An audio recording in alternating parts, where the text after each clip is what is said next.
Welcome to the Felt Dyslexic podcast. My name is Liz Buckridge.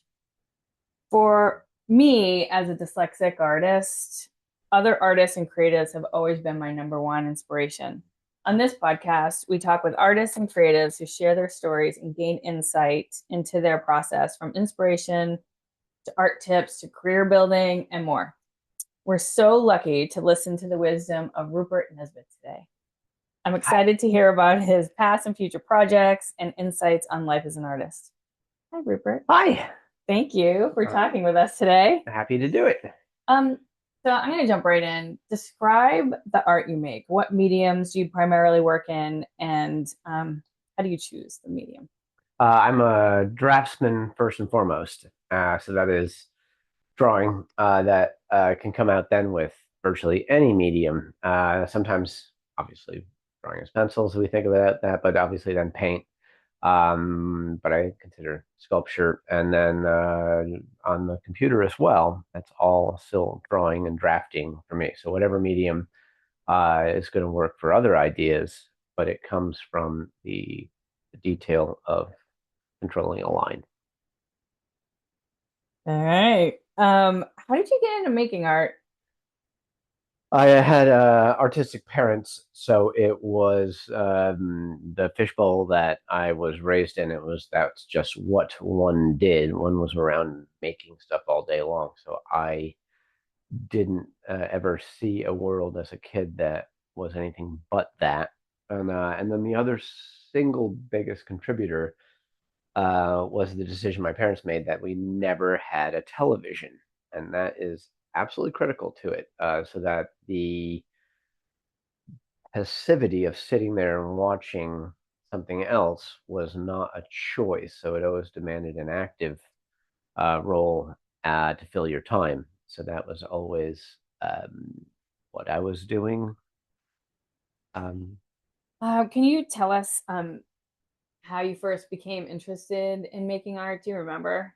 I mean, uh, besides like being around it, yeah, just I remember. No, I remember a particular moment in second grade, and that we had free time in at some point in the course of the day in the school, elementary school.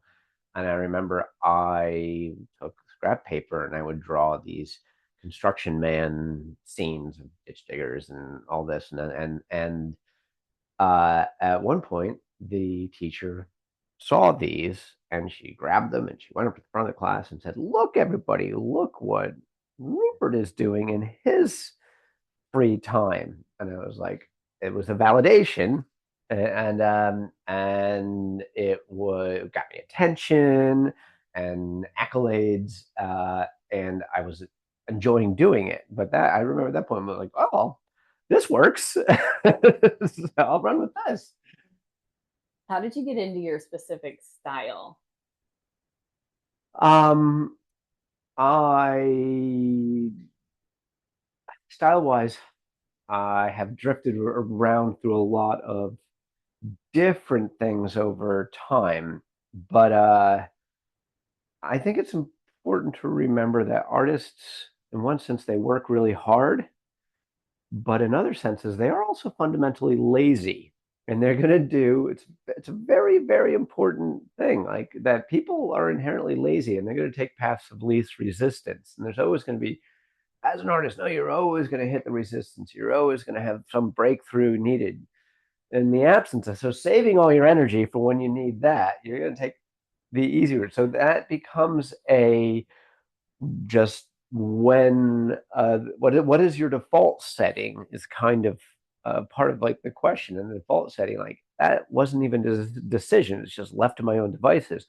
I think about X, I reflect on that. I like to put such and such a thing together with something else because I like the two images next to each other. And before you know it, it's like, well, that's I enjoyed doing that. That was uh, sort of consistent with my thinking. And then suddenly, well, there they all are. They apparently have a style, so not very conscious.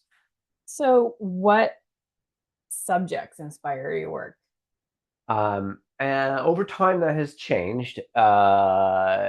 and that's always an interesting thing of that. Wow, at some point in time, like I was making art about such and such, and decades ago it was about sort of unsolved mysteries, and I love the idea that artwork uh, could have some increased depth or unanswered questions by exploring unanswered questions like a Loch Ness monster or UFOs or whatever.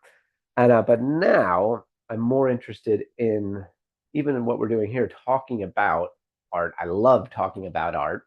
Um, so there's the tree, and I'm going to make a drawing of a tree. And now there's weirdly two different trees, two versions of something. And I'm sort of fascinated with that multiples and doubling that happens with the act of making a representation of something else. And so my art now is about that move, that thing where there's a realistic image of another, a recognizable realistic image of something else, not about the tree that I made a drawing of, but about the act of doubling the tree. I'm interested in that. Well, that's cool.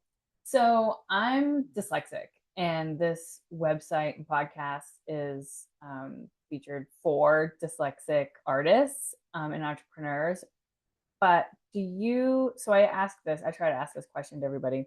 Do you consider yourself neurodivergent or neurotypical? Definitely neurodivergent, not in a debilitating way, but like the semi-autistic thing, and that my that my shock collar goes off when I do certain things, and I've learned and controlled myself and left to my own devices for much of my life. People would just like, that dude is not operating with the same operating system as everybody else.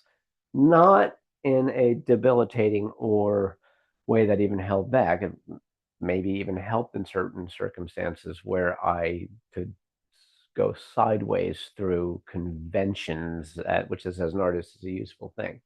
But I do recall way back in art school, there was no such autism wasn't even sort of known about as a public thing there. But if I look back on how people reacted to me then and how much, even in art school, how much of an outsider I was like, oh yeah, I was definitely in a different bucket, and there were a lot of other people in that bucket. But oh yeah, that was there were the neurodivergent people finding an acceptable avenue in art school. It worked. Yeah. Have you ever had any challenges or setbacks in your art career? Um, I remember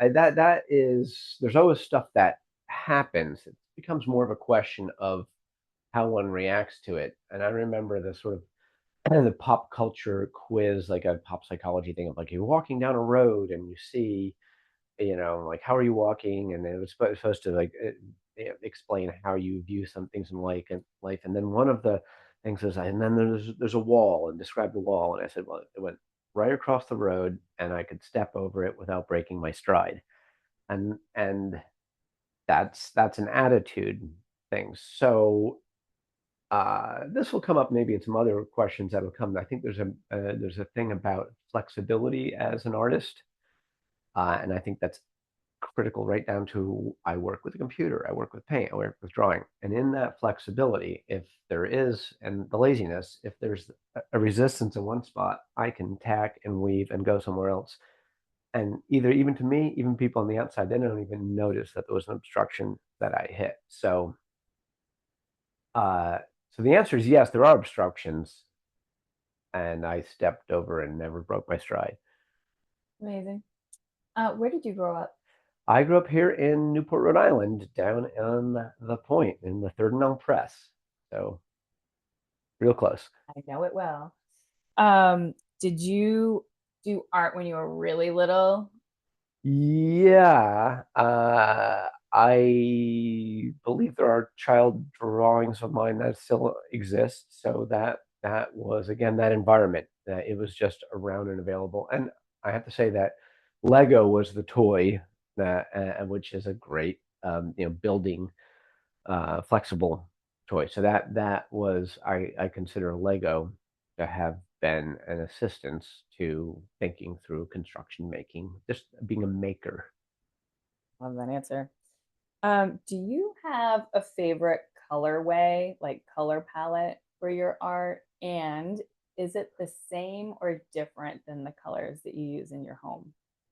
No, they are the same, but I would say it's actually it is that I in art with that concern about drawing, they said that I don't get fussy about color.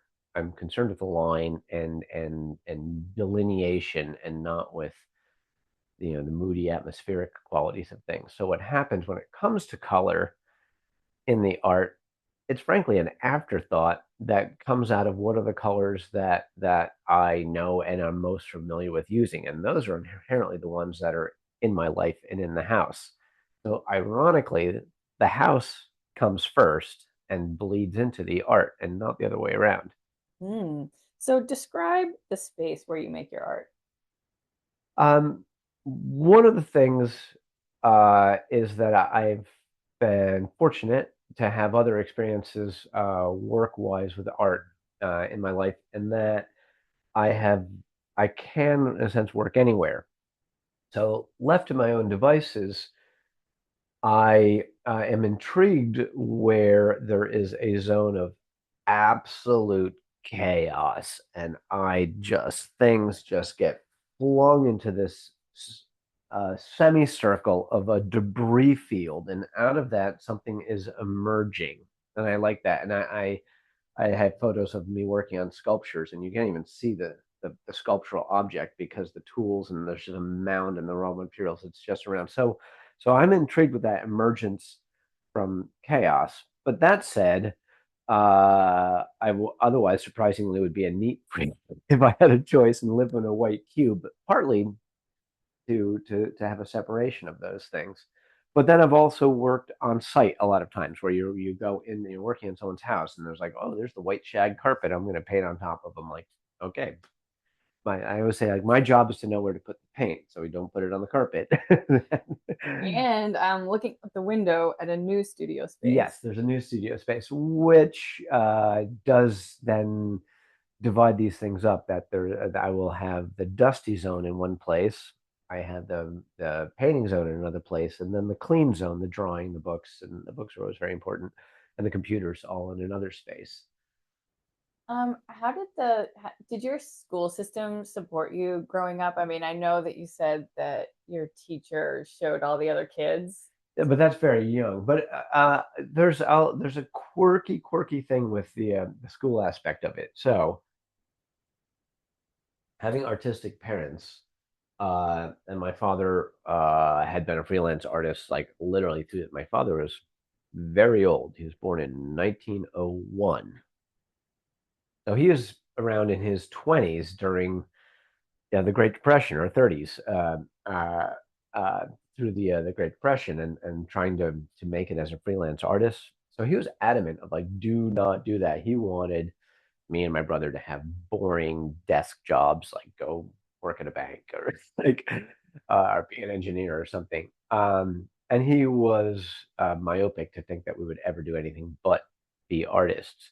So the irony was that there was cool opportunities for me, and having artistic parents I actually was not supported in being an artist in high school. And I remember a moment in my senior year of high school where I was like, I'm going to art school. That's just what I'm going to do. And I had never taken an art class in high school. And I signed up for one art class in where you sign up for next year's classes. And then this is the end of my junior year of high school. I'm going to take this portfolio class, which is a flexible class, allows you to build a portfolio to try to go to art school. The next day, I got called into the dean's office, and the dean was like, "What? What's this? Are you just trying to take an easy road? Are you just skating out? You don't want to work?" Like he honestly thought that the art classes were what stupid kids did when they couldn't take academic classes, and I was trying to get an easy out by taking an art class. So that was a quirky thing of how much there was a college prep thing I was being rammed into, and not an understanding that maybe I actually want to make art. Wow. Um, so how do you see your work evolving or changing in the future? Do you have something planned?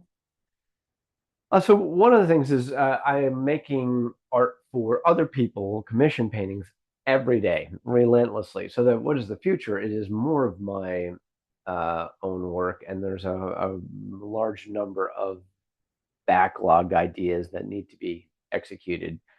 What do I see happening in the future? I don't have a big plan other than there's a lot of one-offs here and there, and I think my art works a little bit better in distinct groups and sets of paintings. So making things operate more in sets.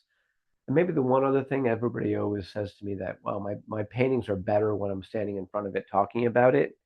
And I have never formally institutionalized doing that. So I will do that as the final art project is the performative moment of talking in front of the painting, not the painting itself.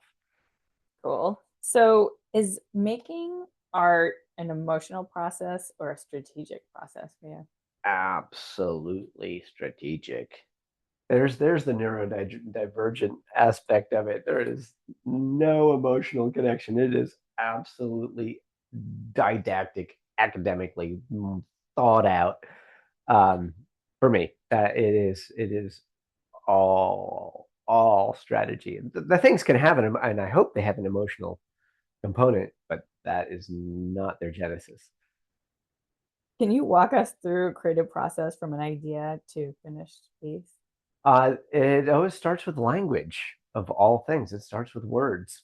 I am, and the irony is that the reason you would make an object is because you can't get the words around it. So, but I'm operating with the words and the idea of some concept that I want to get around, and I can articulate a sentence or two about what I want to put next to each other.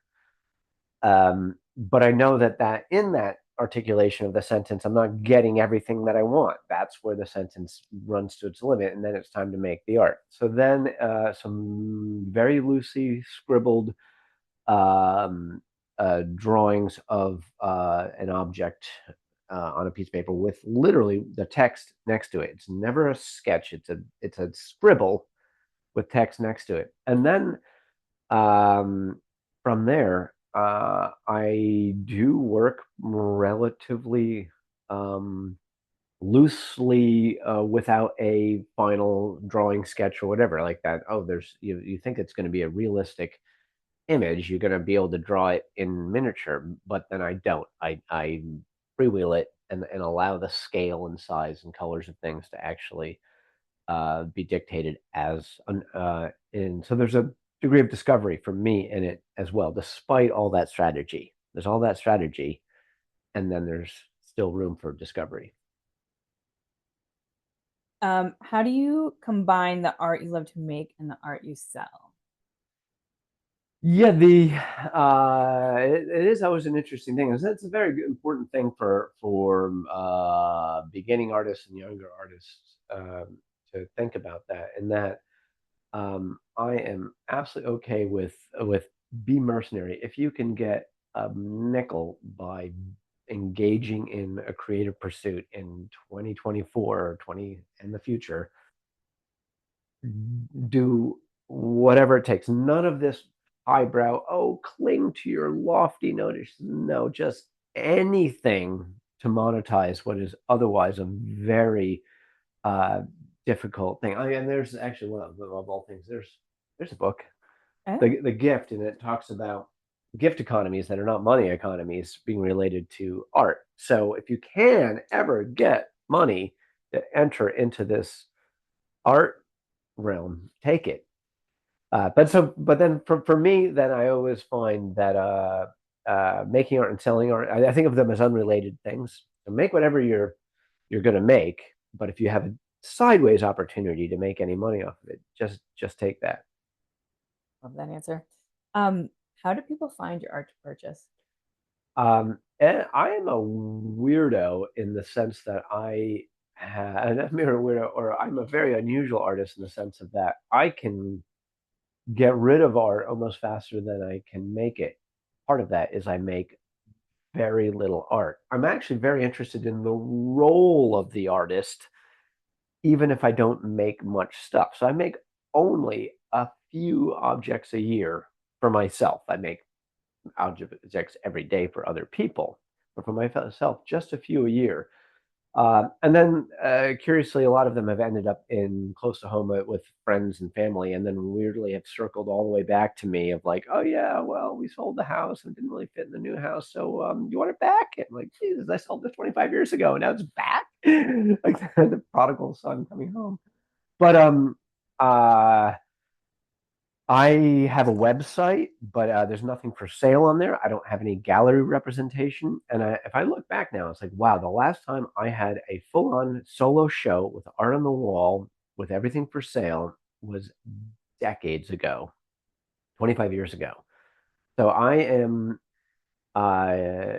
you have to be a billionaire to commission me to make something to get something out of me. You hear that? Otherwise, yeah. Yeah, there's not much chances to get my art. It's a funny thing. Like some people, there's random things that show up in art auctions every day, and someone like will buy them. Like, oh my God, I had a chance to get a Rupert Nesbitt. I'm like, yeah, there are not many chances. So can you tell us at all about the what people commission you to do? Or is it all top secret? That's all top. It's all top secret. I make commission paintings for people that, and a lot of them are reproductions, and so there's a lot of my artwork out there. Oh, it's I don't know if I call it my artwork. Is it commission? I don't know what to call Okay. it. Well, can you share a recent project or piece of work that you're particularly happy about? Yeah, there was a painting at the Book as Muse exhibition at the Jamestown Art Center that featured these two characters right here, and it was about this thing I described about there's two of something when you make a drawing of something. So within that artwork, there were a bunch of books that were about doubles and twins and duality. And I had made a house of cards out of those books and photographed that and then made a painting of that. But I didn't just make a painting of it. I photographed the house of cards books with the little two sock monkeys in there. And there were two of everything, two of the sock monkeys, two of each book. One of the books in the artwork was painted, and one of the books was a printed photograph cut out and glued down. And you, from a distance, you had no idea which was which, but you could go up to it, and it was like, well, what am I looking at? And that's something I love about what I like to have a viewer encounter with my art is that question, what am I looking at? And so that was there will be more of those coming. How do you stay motivated? Coffee. Oh. No, my motivation is there's a couple things there. There is thoughts about a legacy. Think about all this stuff. You learn all this stuff, and you want to perpetuate some aspect of that. Um, there is the balance between working and art and never having enough time for the art. So that's a motivation to push each thing forward to get to a different balance of time. Um, and then what else is there to do? My answer is always deadlines. The deadlines. I am very well motivated by deadlines. Deadlines are great things, self-created or otherwise. Yeah. What if Um, artists are lazy? They need deadlines. are there any artists or creatives who have influenced or inspired your work? um, I'm definitely an omnivore in terms of looking at other art, and I look at an awful lot of art. And then in that commercial work of making reproductions, I've encountered artwork that is pretty far down niche things of like, oh my God, here's entire domains of artwork that walking around in the West you wouldn't encounter. And it's like, here's Russian art, and here's Latin American art, and these are buckets that auction houses use to categorize and sell things. But there's an entire genres and hierarchies of artists within these things that I've never even heard. I had never heard of before. So I'm influenced by a raw volume on one hand, and then I'm influenced by the idea of influence. So that you get artists who talk about, Picasso says, a good artist is a good thief, and he's obviously borrowing things, whether it's from Africa or it's from other fellow European artists or Cezanne or whatever it is. This idea of influence and other artists who are honest about that and other artists who show the influences in their art. I'm very interested in that. I love that. What advice would you give to an aspiring artist looking to pursue a career in the arts? Flexibility. That is the thing. If you again the mythology of like I want to do this and like this idea of like, oh, just follow your dream and stick with that and just relentlessly pursue it. There's a great romantic notion, and there's a small number. We tend to hear about the famous people who did do that, and they are the one in not a million, but one in a billions who that and that happened and it worked. But then there's the great rest of us who have to survive, and within that, it is the flexibility of like where are the opportunities, what might you get paid for, what actually works, what sells, what are you interested in, what skill sets are going to lead to the next thing. And so any, you know, compartmentalizing yourself maybe it makes it your brand is easier, better to recognize or whatever, but flexibility is going to give you options. Okay. So, what is your favorite book, movie, song, or podcast? Um, I relentlessly listen to music as I work, but it all is music without lyrics. And that is a very, very big part of me. It's all electronic music. And within the electronic music, there is much quoting and sampling and the like, and that goes back to this thing about influence. The process through which the New Order song Blue Monday was made, I find is fascinating and influence where a bunch of things all converge together. And then there's times where there's the sort of the where I talk about being very strategic in making my paintings, and sometimes there's this thing, maybe it's time to be fast, loose, and out of control. And like a book like Fear and Loathing in Las Vegas, which is fast, loose, and out of control, can be inspiring in that way. But yeah, go watch a video about the making of the New Order song Blue Monday. Cool. So, is there a book that you recommend over and over? Um, so much of what I read is nonfiction, so it has a particular uh, uh, target here and there, as opposed to this random inspiring thing like something like Fear and Loathing or Las Vegas or something like that. But so I tend to refer to books, but I don't necessarily recommend them. I have a huge number of favorite books, but what's if there's something that someone else should read it In Praise of Copying.